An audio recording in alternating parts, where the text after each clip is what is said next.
I want to reintroduce the topic of wisdom, and remember, I'm coming at this after a lot of reflection and my turning from the word spiritual psychology to wisdom and virtue, because I think the focus of spiritual psychology is insight, and I think mostly the insight of the processes of the inner life. And what I realized when I stood back, it's much more than processes of the inner life. It truly is understanding processes of relationships and processes of communities, process of life over time. So I disattached myself from the term spiritual psychology. I still use it for inner work, but I prefer the term wisdom that I think has a larger, more inclusive dimension. Secondly, I include the word virtue. I may be wrong about this, but for me, wisdom still refers to something that is more in the inner life dimension. It can have cognitive dimensions, experiential dimensions, but ultimately, when it's translated into action, I think the word virtue is used. So by wisdom, I mean the internal apprehension through many different levels, from simple to complex, from subjective to objective, and so forth. And virtue is the idea of application. Now, these terms in Hebrew.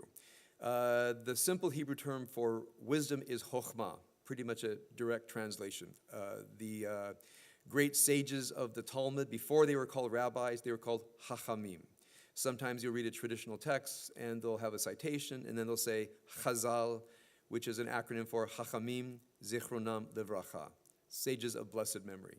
So the term sage actually preceded the term rabbi. Now, the term wisdom gained another meaning, which I think diminished its use somewhat among the rabbis, and that is because in the book of Proverbs, where the term wisdom, and again, it's hard to know what the word wisdom is, it also came to refer to the Torah in the mind of God. So in the Bible, there's a whole range of meanings. One of them we might call something like, at the pragmatic level, a prudent and moral understanding of how to work in the world. Why prudent and moral? A person can drive him herself to act morally. And remember, morality is always interpersonal.